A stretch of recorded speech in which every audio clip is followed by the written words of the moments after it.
ये बहू कहाँ रह गई? सब लोग यहाँ बैठे हैं, वो पता नहीं कहाँ है। जरा देख कर आती हूँ उसको।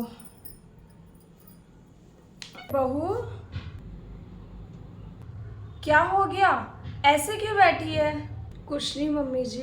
अरे जाना नहीं है क्या अपने भाई के घर? वैसे तो हर बार कितनी उतावली होती है, जाना है मम्मी जी, लेट हो रही हूँ। हैं, और आज तो ऐसे बैठी है, क्या हो गया? कैसे जाऊँ मम्मी जी, भाभी ने तो फ़ोन ही नहीं किया।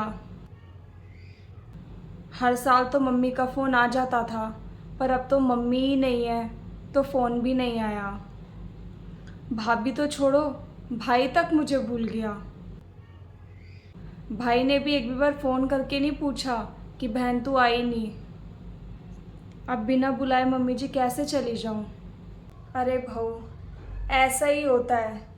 माँ नहीं होती ना तो मायके वाले पूछना ही बंद कर देते हैं। पूरा साल हो गया, तेरी भाभी ने एक बार भी तुझे फ़ोन करके तेरे हाल चाल नहीं लिए। मेरे को भी दिखता है बेटा, मेरे को लगा शायद रक्षाबंधन पे तो फ़ोन करके बुला लिया होगा, पर अभी भी नहीं किया। चल कोई नहीं, तू दिल छोटा मत कर। तेरा एक परिवार तुझे नहीं पूछ रहा तो क्या हो गया, तेरा ये परिवार भी तो है ना। आ जा, बाहर आ, सबके साथ बैठ। ऐसे त्योहार वाले दिन ना ऐसे उदास नहीं बैठते। चल आजा, बाहर आजा। अरे भाई का फोन। हेलो। हाँ भैया। बहन तू अभी तक आई नहीं। अरे भैया, मैं अब क्या बोलूँ। अब भाभी ने फ़ोन ही नहीं किया तो ऐसे कैसे आ जाती, इस मारे ही नहीं आई। इसको तो मैं बताता हूँ। अरे नहीं नहीं भैया, आप भाभी को कुछ मत बोलना, आपको मेरी कसम है। अब चल तू आ जा जल्दी। हाँ ठीक है, मैं अभी आ रही हूँ। ठीक है भैया। आ गया भाई का फ़ोन? हाँ मम्मी जी, आ गया भैया का फ़ोन। खामा खाई तो इतना सोच रही थी। चल अब जल्दी से तैयार हो जा और जा। और हाँ, अगर रोके तो 2-4 दिन रुक कर ही आना। हाँ मम्मी जी, अब मैं जा रही हूँ। ठीक है।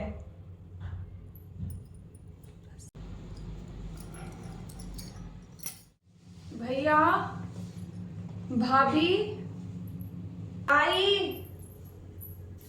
अरे दीदी आप? हाँ भाभी।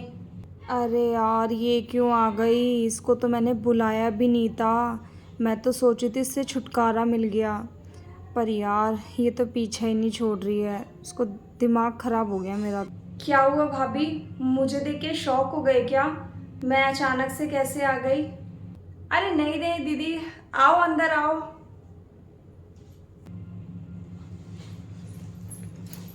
और दीदी कैसी हो?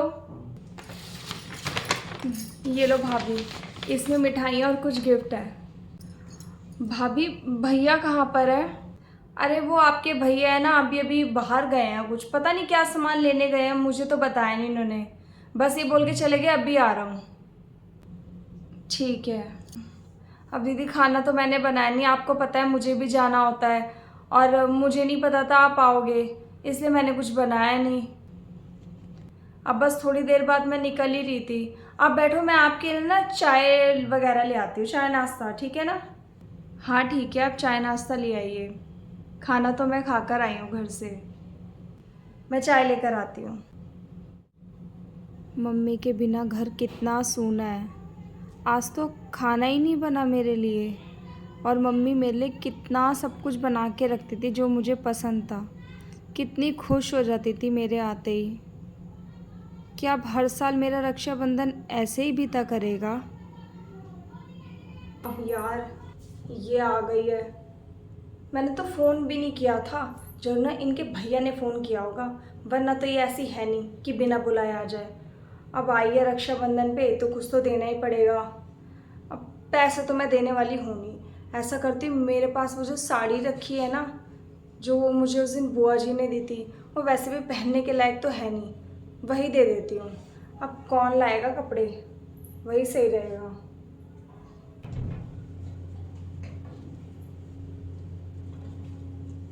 हाँ, ये वाली साड़ी सही रहेगी। इसी को ना अच्छे से पैक वैक करके दे दूँगी। बाहर निकाल के रख देती हूँ, कहूँगी तुम्हारे लिए लेकर आई थी। ये लो दीदी चाय। थैंक यू भाभी। क्या हुआ दीदी, आप इतना उदास क्यों हो? कुछ नहीं भाभी, बस ना मम्मी की याद आ गई। अब ये तो है कि जाने वाले को कोई रोक तो सकता नहीं है।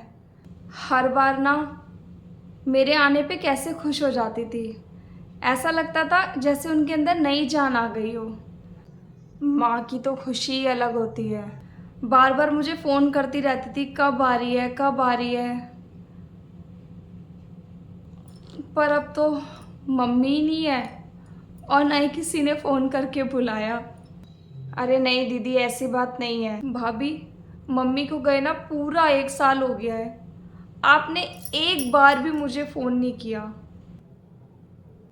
यहाँ तक कि रक्षाबंधन का बोलने के लिए भी फ़ोन नहीं किया। वो रक्षाबंधन की इतनी तैयारियां करनी होती है जाने की, तो मेरे दिमाग में ही नहीं रहा फ़ोन करना। कोई बात नहीं भाभी, भूल ही जाते हैं। कौन भाभी अपनी ननद को याद रखती है जो आप रखते मुझे। मैं तो आ ही नहीं रही थी, वो तो भैया का अचानक से फ़ोन आ गया। मुझे तो लगा था मेरे भैया भी बदल गए हैं, पर थैंक गॉड वो अभी भी मेरे पहले जैसे ही भैया हैं, मेरे आने का वेट कर रहे थे। भाभी पता है, सिर्फ एक रक्षाबंधन का ना त्यौहार ही होता है जब हम बेसब्री से वेट करते हैं कि हमारे घर से फ़ोन आएगा, हम जाएंगे। वैसे तो हम कभी भी मुंह उठा के आ जाते हैं। भाभी, आपकी भी एक भाभी है, सोचो वो भी अगर एक दिन ऐसे ही आपको ना बुलाए, भगवान ना करे कल को आपकी मम्मी ना रहे और वो भी आपको ऐसे ही भूल जाए जैसे आप मुझे भूल गए, तो आपको कैसा लगेगा? ये तो आप सही कह रहे हो कि अगर मेरी भाभी मेरे साथ ऐसा करेगी तो मुझे भी बहुत बुरा लगेगा। और मुझे शायद अब फील हो रहा है कि आपको भी बहुत बुरा लग रहा होगा। मुझे माफ़ कर देना दीदी, मेरे से बहुत बड़ी गलती हो गई है कि मैंने आपको फ़ोन नहीं किया। और प्लीज़ दीदी, ये सब बातें ना आप अपने भैया को मत बताना, क्योंकि उनको पता चलेगा ना तो वो बहुत गुस्सा करेंगे। ठीक है भाभी, और जाने अनजाने में जो मुझसे भूल हुई है प्लीज़ मुझे माफ़ कर देना। कोई बात नहीं भाभी, हो जाता है। बस आपको अपनी गलती का एहसास है, मुझे और कुछ नहीं चाहिए। और जैसे आप पहले आती थी ना इस घर में, वैसे ही हमेशा आया करना। इस घर के गेट आपके लिए हमेशा खुले रहेंगे। अब भाभी, जल्दी से भैया को फ़ोन करके बुला लीजिए, क्योंकि मुझे पता है आपको भी राखी बांधने जाना है। कहीं मेरी वजह से आप लेट ना हो जाओ।